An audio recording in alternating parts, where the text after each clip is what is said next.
Good afternoon. I am Colette Selecki, and I would like to welcome you to our August webinar. Thank you for joining us today. We appreciate your time. The key report packet for today's webinar is available. To access via your InfoDive portal, select the portal tab or select the support tab in your portal and then Client Document Library to access.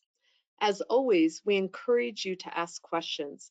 Click the triangle next to questions in your GoToWebinar window, type in your question, and press send. We will answer your questions at the end of the webinar. Please email Provider Client Services at intrinsic.com or call support with any questions specific to your data. When you exit the webinar, please give us your feedback on the short survey. We always appreciate any comments and topic ideas for future webinars. If you would like to mark your calendars, our September webinar will be on Wednesday, September 17th at noon Mountain Time. We will be discussing AR reporting. Our topic today is the CMS 2025 Proposed Rule. Our presenter is Karen Joba. At this point, I am pleased to turn it over to Karen. Hey, thanks, Colette. Good afternoon, everyone. We have a lot to go over today, so let's go ahead and get started. Like always, we'll just start with our normal disclaimer here that we review every month. We always want to remind you that we are not attorneys and we present data as we understand it. We encourage you to consult your own counsel and internal resources before you make any changes based on any information that is presented today. Whoops, let me get to the next slide. All right, so we've reviewed this slide in the past, but I like to add it to the slide deck so you have it as a reference so you could see how the Medicare fee schedule is actually computed. This year, there were many changes in the work RVU and the practice expense RVU. And then the 1.0 work floor GPCI, that is set to expire September 30th of this year. So when we look at the results in the portal, we're not going to see that 1.0 GPCI work floor for 2026. Now, if it does get extended like it has in the past, then we'll definitely update InfoDive for you. This slide is also provided just as a reference to show you how InfoDive simulates the Medicare fees. We use the fee schedule that updates annually, and it is specific to the data service. So if you are looking at claims in the portal and claim detail and you've selected the recent 12 months as your time frame, some services are going to have the 2025 rates and some will have the 2024 rates. We also apply all the Medicare payment policies for like site of service, for multiple procedures, and for the GPCI.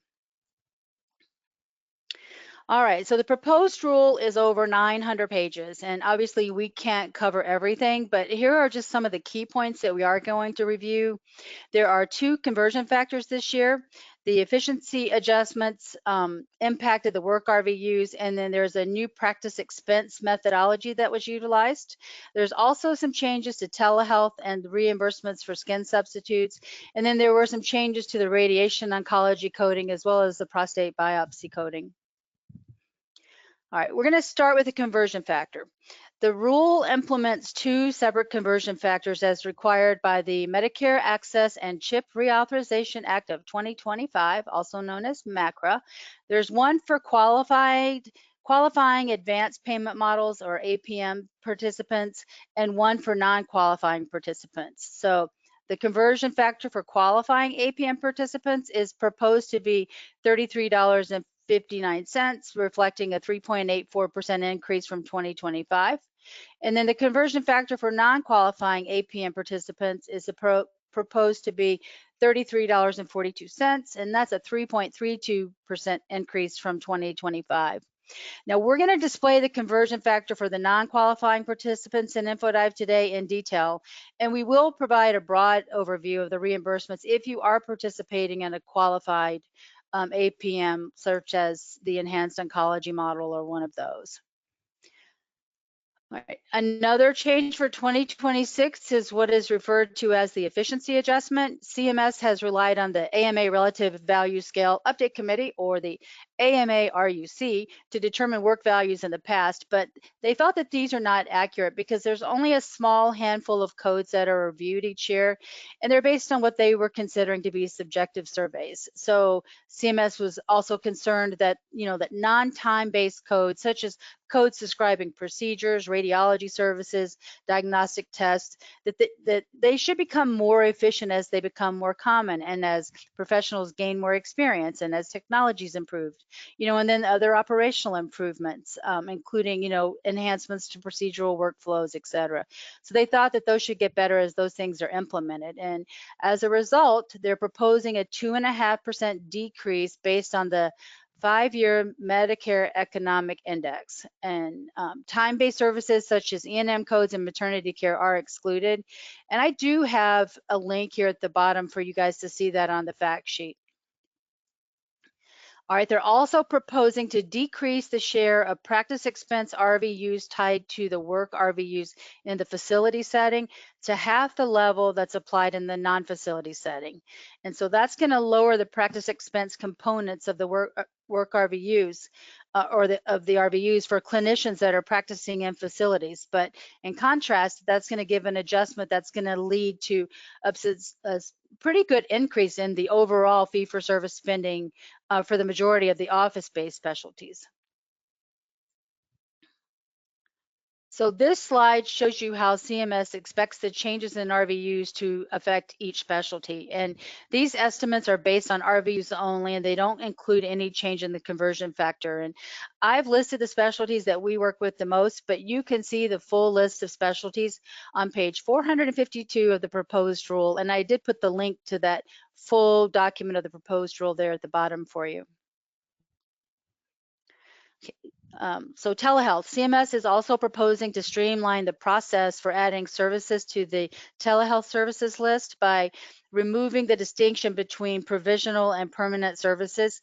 Currently, they use a 5-step process, and they propose to change it to the 3-step process. And CMS also proposes to allow direct supervision to include real-time audio, video, telecommunication for services that are billed incident to, but they plan to return to the pre-pandemic requirements for teaching physicians.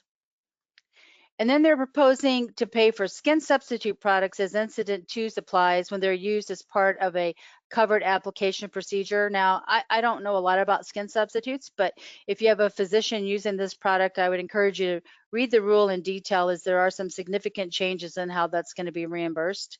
And you can see the detailed information on page 161 of the proposed rule for that particular subject.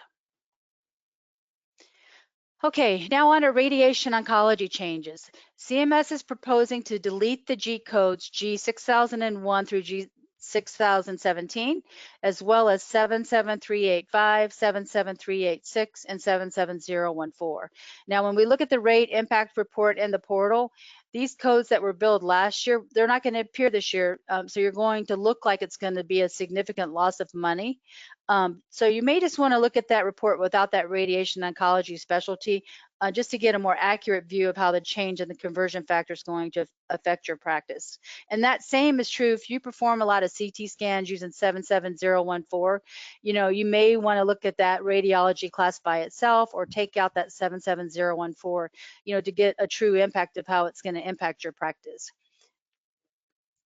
We're going to be going to a blinded oncology account today, and when we go over to the portal, you'll be able to see that pretty clear, what I mean by not using the 77014 and those G codes, because it looks like they're going to lose a lot of revenue, and it isn't true, that just that the new codes haven't been reported yet. Okay, so those codes, I made a slide here, those codes are being replaced, and this slide shows you the replacement codes. But since, like I said, InfoDive uses claims data, you're not going to see the new codes in your data when we're looking at the impact reports. There are also some changes for the prostate biopsy coding. 55700 is being deleted, and 55705 and 76872 were updated. There's also 10 new codes that are introduced to provide greater specificity for image-guided prostate biopsies. And you can find all those details on page 67 of the proposed rule. So just remember when we're looking at the impact report that that deleted code is also going to impact your numbers. All right, here's the reports that we're going to review today, and they're all located under the Finance tab. So we'll look at the change impact report, we have the change simulator, and then we're going to look at the legislative adjustments that let you see how that MIPS rating is going to impact your practice. Before we go over, I just want to give you these screenshots so one, you kind of know where to go and find the reports in the future. But the first report is the rate change impact report, and this is also going to be the first report in your key report packet today. So you'll notice that this report is based on your RVUs unadjusted, but it is adjusted for GPSI.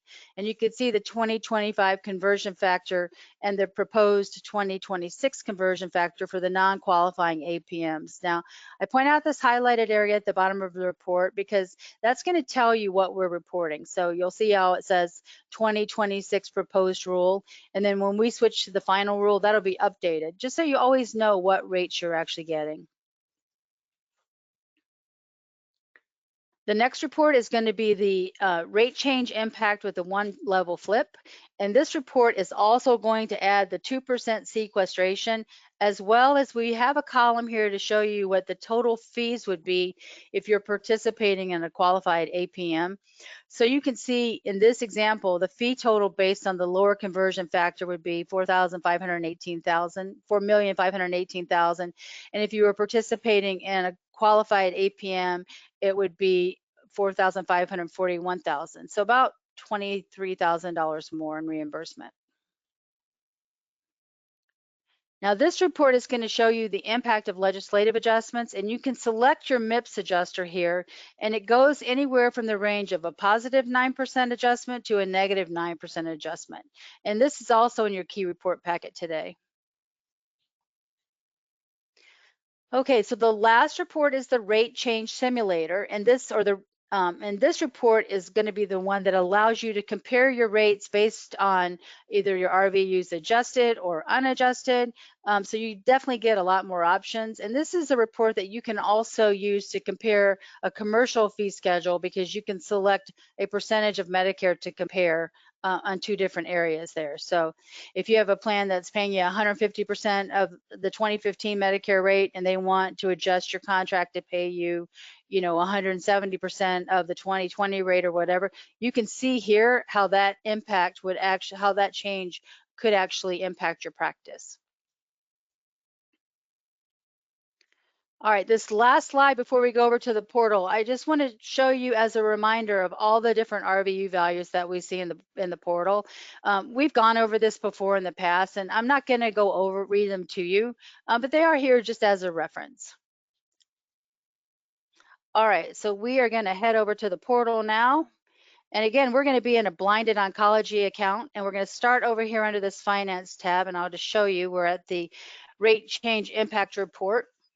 And so this report is going to be RVU detail. It's going to default to be in the order of CPT code. I like to sort it by units. So see the top, your top codes at the top.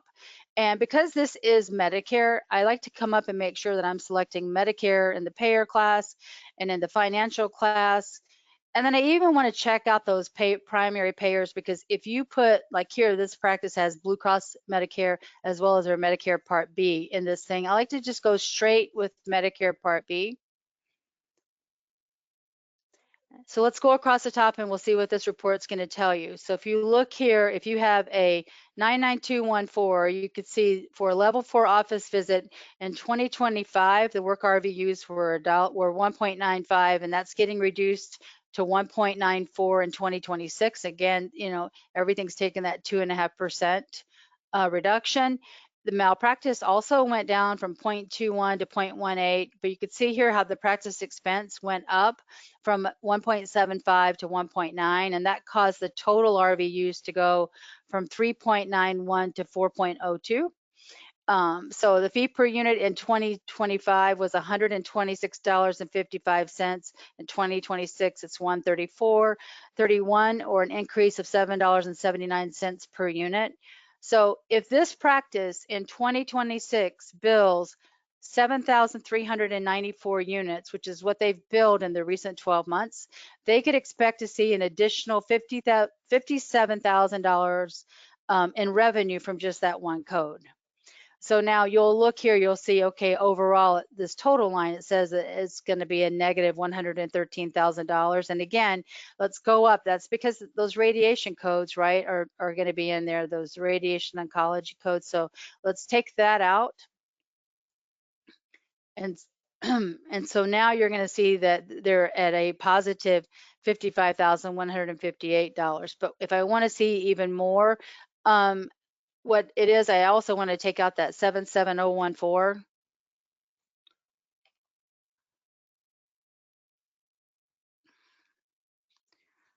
I'm just going to take this out real quick.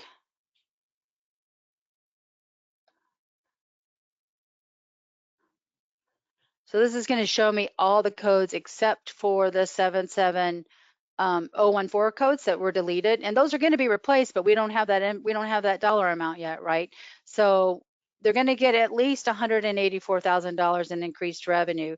And again, this is not going to include that that dollar amount for their radiation codes. So that's going to be your RVU detail report. Now let's take a look. Well, actually, before I take a look, I just want to remind you, this is also a diveable report. We see this little down arrow here. So what that means is I could dive in here and I could go and I could check out the locality, the provider, or the site of service. The locality is really helpful if your practice has clinics that are all over a state that have multiple localities, such as New York or Florida.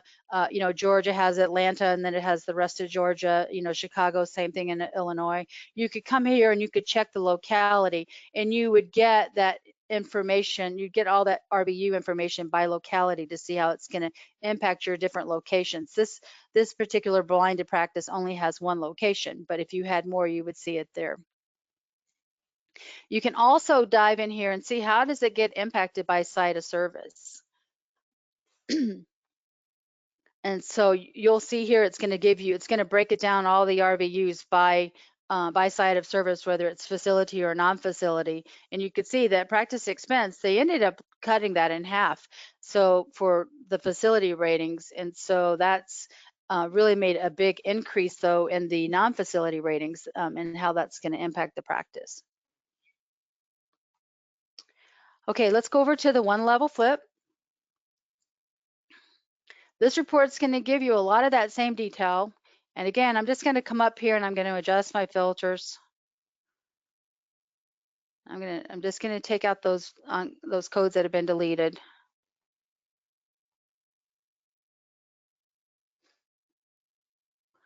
And I'm going to take out those radiology codes. And here's a little tip for you while we're waiting for this to load. If I come back up here and then I just want to, if I want everything but that, I can just delete that. And then in these three little dots, I can select the inverse. And now I'm going to get everything but those two codes. And so here I have the one level flip. Again, I'm going to sort this by units. But if you wanted to see here, this is where we're going to see the addition. You're going to get your fee per units and your fee totals. And then you're going to get your RVUs. But then you're going to see the addition of sequestration and how that's going to impact the practice. So this year, you could expect a decrease of $62,000. This has been in play for a while, so it's not like a surprise to anyone. But then this one also is going to show you that if you were participating in a qualified APM, what your rates would be. So you could see that their total fees for 2026 would be here 3.9 million, 3,949,000 versus 3,929,000. So again, about that $23,000 increase if you were participating in an APM. If I wanted to do a two-level flip, I might use the two-level flip. This is where I feel like this is handy, is if you want to see like how a CPT code is going to be reimbursed different by specialty. So if you have multiple specialties in your practice, I think this is a really helpful report to come and see how they're going to be paid differently. And again, I'm just going to take all these because it really does just impact the codes. Actually, you know what? I'm going to come over here to make this a little easier. I'm going to just look at the E&M codes because I want to see how the E&M codes are impacted by specialty. So I have my CPT here, and I'm just going to left click this column and flip this to specialty to get an idea if they're going to be paid differently. So, I can come down here and, and I can see, if I can look at some of these codes, it's saying that that a HEMONC is going to get paid $116 in this particular practice for a level 3 new patient visit, but an internal medicine doctor would be getting $120. So just a good way to keep an eye. And again, you can page over and you can see, how they're getting reimbursed by specialty on this particular report. And a page over. Any of these reports you can take out to Excel, right, and share those. And then the last report is you can see the GPSI impact. You can come over here and just look at your GPSI impact and how it impacts your practice. Again, if you have multiple localities, you could come here and you could left click here and change this into location. And you could see all the different locations and how those GPSIs would be adjusted based off of those locations. All right, I'm going to come over now. I want to go straight into this legislative adjustment report because this is where you're going to be if you're participating in MIPS and you've gotten your adjustment. And again, I really want to make sure my filters are just on Medicare because it's only going to apply to Medicare. So I'm going to really make sure I'm on that Medicare Part B. And it's going to default to service month, but I like to look at this actually by CPT class. You can look at it in any of these particular areas here, but I like to look at it by CPT class. So if again, you could go as high as a 9% adjustment and as low as a negative 9% adjustment. We'll just leave it at the 2.5% adjustment.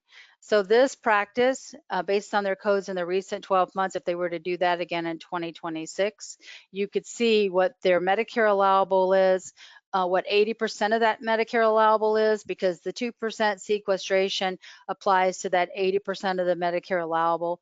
And then you can see what the MIPS adjustment is. And so you can see here, it's interesting because sequestration is $569,000 because it also applies to all those HCPCS codes where your MIPS adjustment only applies to codes that actually have an assigned Medicare fee. So your drug codes, they're going to do sequestration, but you're not going to get a MIPS adjustment on it. So this is just a quick way for you to take a look and kind of plan out what's going to happen in the future for you. And then the last report is going to be this rate change simulator. Again, you've got the 4 different levels up here, but this report again is where you can go and you can compare year to year. And so this is where you might say, you know what, I'm going to go and I want to look at some of my commercial plans because they want to renegotiate my contract this year. And so maybe I'm going to look at my Aetna plans. And I'm just going to leave everything at an unadjusted GPSI, but so maybe my current contract is based on a 2017 schedule and they're paying me, 150% of Medicare.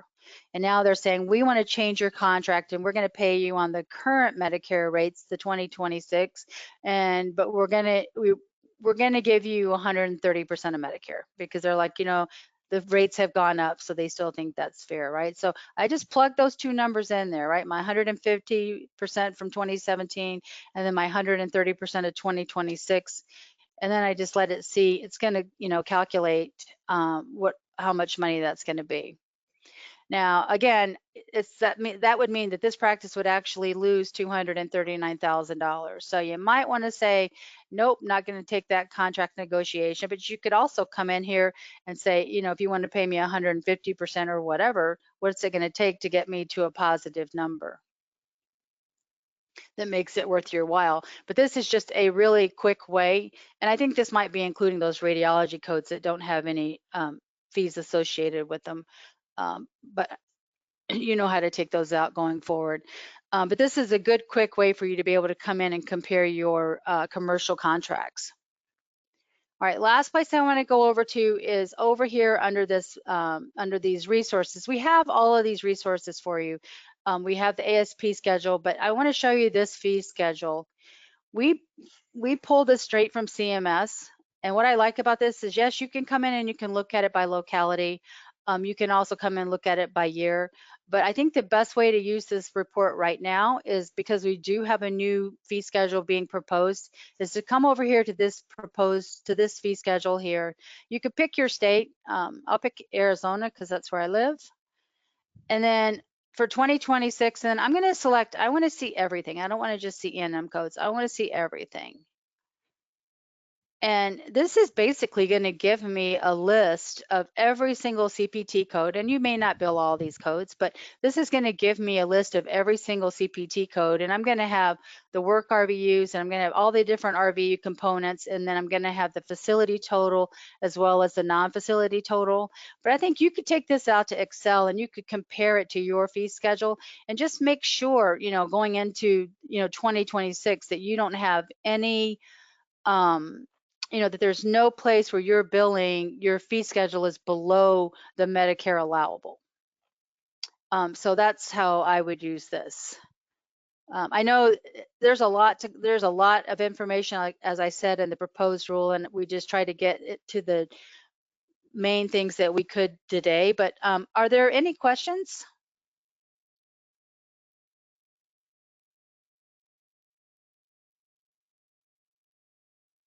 There Okay, aren't any questions. Okay, so before we go today, you guys, we do have a poll question that we would like for you guys to answer. So Colette, if you would just launch that poll, that would be great. What we're trying to figure out is how many people are participating in the qualified alternative payment models. So there you should see the poll on the screen, and it's just, do you have any providers participating in a qualified APM that will receive the higher conversion factor in 2026? So we're just looking for a yes or no. So if you can go ahead and select one of those. Again, do you have any providers participating in a qualified APM that will receive the higher conversion factor in 2026? Just looking for a yes or no. And we'll go ahead and close that poll and share the results. We have 33% that said yes and 67% that said no. Okay, that's great information. Well, thank you everyone for joining us today. And Colette, I'll just turn it over to you to close out. We thank you again for attending. We look forward to seeing you on September 17th. Please feel free to access those key report packets, and always call support or email us with any questions. We hope you have a great day. Thanks so much.